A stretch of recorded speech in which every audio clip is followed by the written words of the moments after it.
নমস্কার বন্ধুরা, বাংলার ঐতিহ্য সংস্কৃতির ইউটিউব চ্যানেলের নতুন একটি ভিডিওতে আবার আপনাদের সবাইকে স্বাগত জানাই। আজ স্বাগত জানাই বারাসাতের নবপল্লী অ্যাসোসিয়েশন ক্লাব থেকে। প্রত্যেক বছর এরা দারুণ দারুণ চমক দেয়।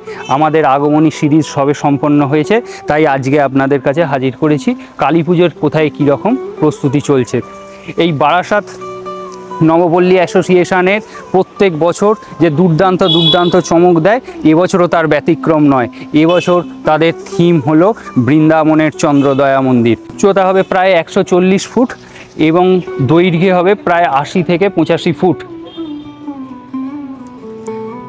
আমরা এখন প্যান্ডেলের একদম সামনে দাঁড়িয়ে আছি। আস্তে আস্তে প্যান্ডেলের দিকে প্রবেশ করছি, দেখাচ্ছি কি সাজে সেজে উঠছে এই চন্দ্রদয়া মন্দির। শিল্পীরা তাদের দুর্দান্ত কারুকার্য করে ফুটিয়ে তুলছেন একটার পর একটা শিল্পকলা।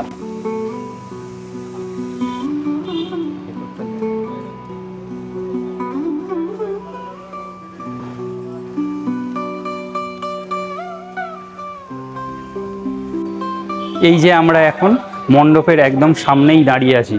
প্রত্যেকটা পিলার যে তার অপরূপ কারুকার্য, প্রত্যেকটি কারুকার্য যেরকম বৃন্দাবনের মন্দিরে অ্যাকচুয়াল কারুকার্য ছিল, সেই কারুকার্যই প্রায় ফুটিয়ে তুলেছেন এখানে শিল্পীরা।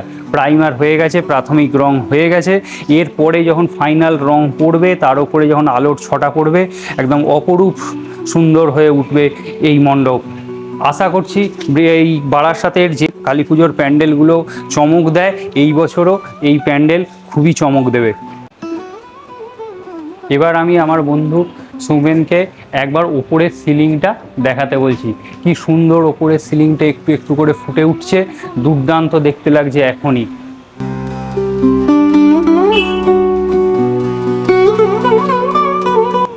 ভেতরের যে মেন পিলারের কাজে তো প্রাইমার হয়ে গেছে, প্রাথমিক কাজ হয়ে গেছে, এরপরে ফাইনাল রঙের কাজ বাকি আছে। রঙের কাজও খুব তাড়াতাড়ি হয়ে যাবে। কিছু পিলারের কাজ। আচ্ছা, এরপরে মেন ফল সিলিংটা আমি দেখাতে বলছি। মেন ফল সিলিংয়ের কাজটা ম্যাক্সিমামটাই কমপ্লিট। কি সুন্দর কারুকার্য করে ফুটিয়ে তুলেছে শিল্পীরা। কয়েকটি পিলারের কাজ প্রায় সমাপ্ত, ফাইনাল রং হয়ে গেছে। ব্রাউনিশ চকলেট কালার রং পড়েছে। রঙগুলো আমি দেখাতে বলবো, এখনই কি অপরূপ সুন্দর দেখতে লাগছে। এই যে পিলারের দারুণ যে সুন্দর কারুকার্য প্রায় কমপ্লিট। এই পিলারটা যেমন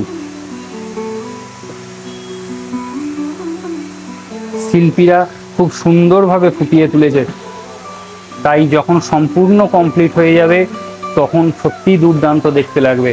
শিল্পীরা এখন ফাইনাল রঙের কাজ করছেন।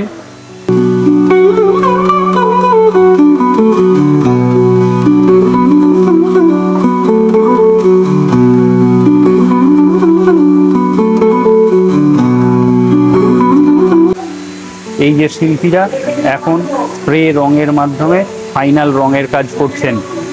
এই রকমভাবে ছোট ছোট একটা একটা করে জিনিস ফাইনাল রং করে তারপর সেটা সাজানো হবে। সাজালে খুব সুন্দর দেখতে লাগবে।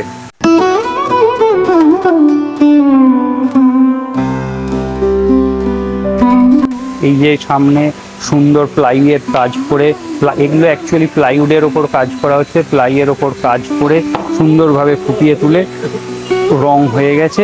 এরপরে ফাইনাল পলিশের রং পড়বে, তখন আরও সুন্দর দেখতে লাগবে।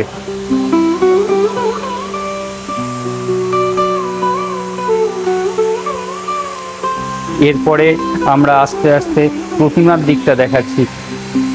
প্রতিমার কাজ শিল্পীরা করে চলেছেন অবিরত, আর কয়েকদিনের মধ্যেই মৃন্ময়ী মা, চিন্ময়ী মায়ের আখ্যা পাবেন। খুব সুন্দর অপরূপ কারুকার্য করে ফুটিয়ে তুলছেন শিল্পীরা। এখন মাটির কাজের ওপরে ফাইনাল মাটির কাজ চলছে, এরপরে প্রাইমার পড়বে, তারপরে ফাইনাল রং হবে। হলে মৃন্ময়ী মা যখন সত্যি চিন্ময়ী মায়ের রূপে ফুটে উঠবেন, তখন দুর্দান্ত সুন্দর দেখতে লাগবে। মানে আর 3 দিনের মধ্যেই তোমাদের মোটামুটি সব কমপ্লিট হয়ে যাবে। তাহলে বন্ধুরা বুঝতে পারছেন, আমরা শিল্পীদের সাথে কথা বলে যেটা বুঝতে পারলাম, আর মোটামুটি 3 দিন 16 তারিখের মধ্যেই এনাদের ফাইনাল রং হয়ে সব কাজ কমপ্লিট হয়ে যাবে। প্রতিমার কাজ কমপ্লিট হয়ে যাবে খুব তাড়াতাড়ি।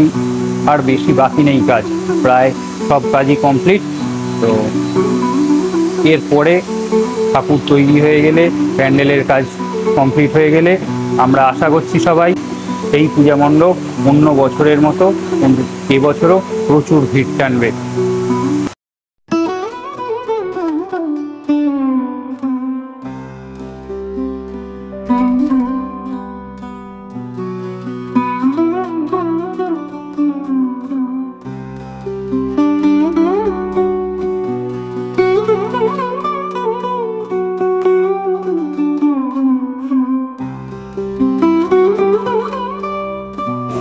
এই যে মন্দিরের চূড়াগুলো কমপ্লিট করে সমস্ত রং করে রাখা আছে, এটা প্রায় তৈরি হয়েই গেছে। এবারে শুধু প্যান্ডেলে চূড়াতে লাগানোর অপেক্ষা, লাগালেই টোটাল কাজ কমপ্লিট। আজকের এই ভিডিওটা যদি আপনাদের ভালো লেগে থাকে অবশ্যই একটা লাইক করবেন, কমেন্ট করে বলবেন আপনারা কোথা থেকে দেখছেন, আর এই বছর এই পূজা প্যান্ডেল আপনারা দেখতে আসবেন কিনা। আর আমাদের একটা একান্ত অনুরোধ, অবশ্যই ভিডিওটা বন্ধুবান্ধব ফ্যামিলি মেম্বারদের সাথে শেয়ার করবেন, আর চ্যানেলটি সাবস্ক্রাইব করে আমাদের একটু পাশে থাকবেন। আপনাদের একটা সাবস্ক্রাইব সামনের দিনে আমাদের নতুন নতুন এই রকম ভিডিও দিতে অনেক বেশি উৎসাহিত করবে। ধন্যবাদ।